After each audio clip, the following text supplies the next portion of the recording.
Only two goals matter when it comes to resistance training: strength or hypertrophy. I'm going to do something I haven't really done before.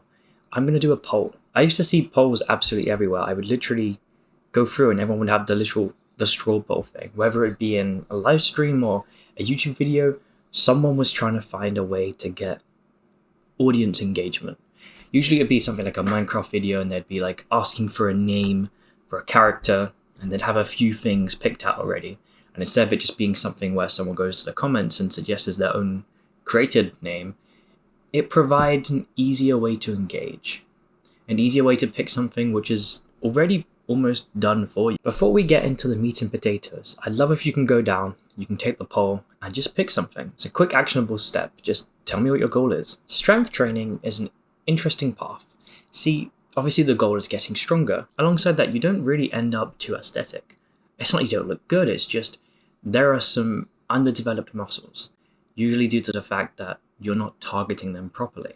Something like your hamstrings or your shoulders are going to be a bit lackluster when you're not really giving them too much work. This is the nature of what's going on. I mean, the goal is to be very strong, and you will become very strong within a squat or a bench or a deadlift. Outside those movements, there's not too much we really have. If we use the word functional, which I absolutely hate, you could say, it's not very functional.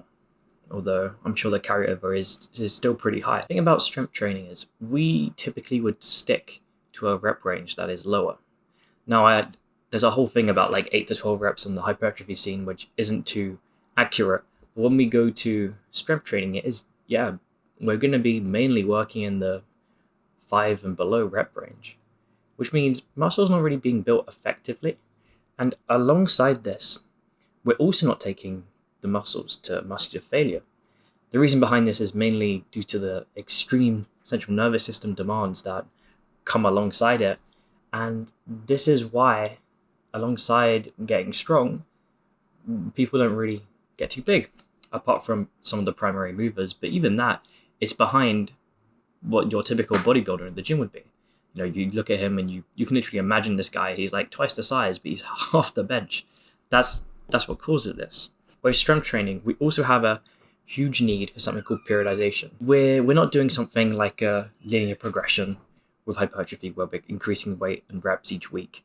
We have a planned structure to peak because we have to not only manage fatigue, but create some biological adaptations so that we can move the most amount of weight on one given day, which typically ends up being that powerlifting meet day. Now, hypertrophy is the area I prefer. It's the area I talk about most. The goal is getting bigger. The goal is getting aesthetic. Although for some, it may not be that. They might become a mass monster or something where they're literally trying to get every single muscle as huge as possible and proportion doesn't matter. They just want to become some absolute freak of nature, and that's fine.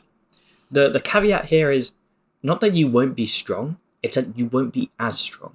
Your bench will never become something as powerful as someone who's training for strength, alongside your deadlift, alongside your squat. It's just not going to happen. The rep range is typically going to be about 5 to 10. I never really recommend going over this for hypertrophy, as it doesn't make too much sense. You're just getting more damage, which isn't actually helping anything. You need to be sticking in that stimulating reps area of 5 to 10. The thing most people mess up is you do not need periodization for hypertrophy training. You do not need deloads. That doesn't mean that if you have like a sickness or you have an awful time where you're just not feeling it or something goes wrong, that doesn't mean that a deload doesn't happen. It's just not planned. It's not periodized. It's not every 3 months we take a week off. Every 3 months we do a week deload. That is not hypertrophy. That is strength. And anyone who tries adding in these deloads just ends up getting lost. Because that week where you're deloading, all it does is build more fatigue without getting any stimulating reps in. So you're actually losing a week and you don't need that fatigue management. When you manage your volume properly and your training properly and your recovery properly, which is actually a lot easier than it sounds. I know when we say properly, it makes it seem like we're having to like no life this 24/7 focusing on it.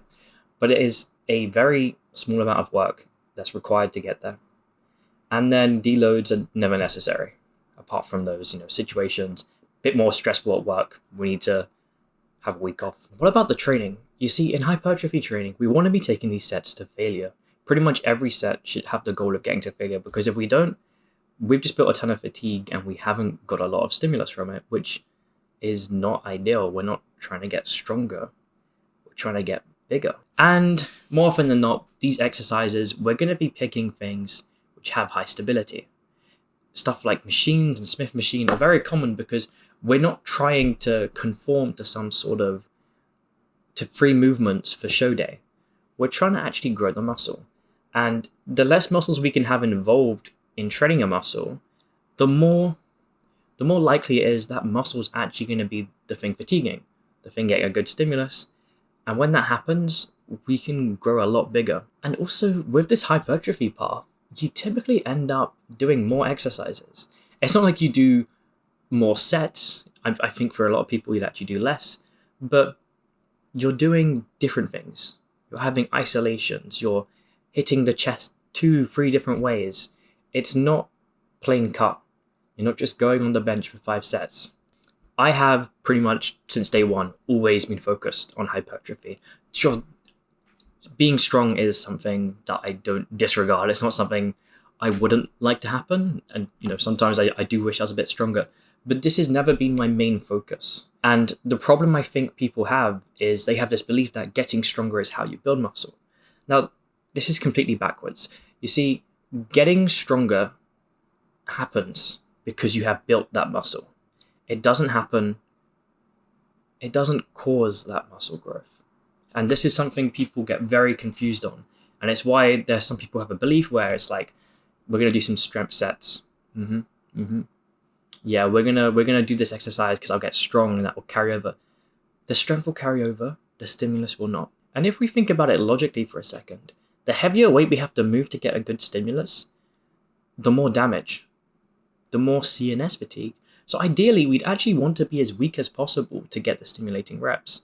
And I'm not saying this is something where we're like not having sleep or not eating properly or hydrating properly, but I'm talking about at our peak performance within a given day, we would want to be weaker than a guy training for strength because it means we can recover better.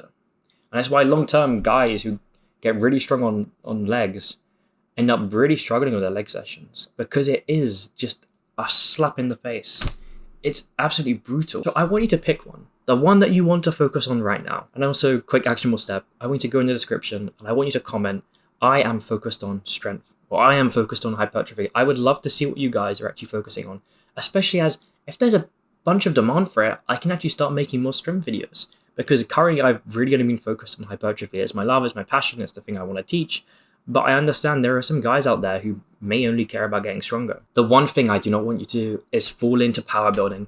Power building is one of the most stupid things I've ever seen in my life. It is the belief that we can combine getting strong with building muscle. And it does both terribly. You see, if you focus on getting strong, you will get muscle. If you focus on getting muscle, you will get strong. But when you focus on combining the two, you do both very, very poorly.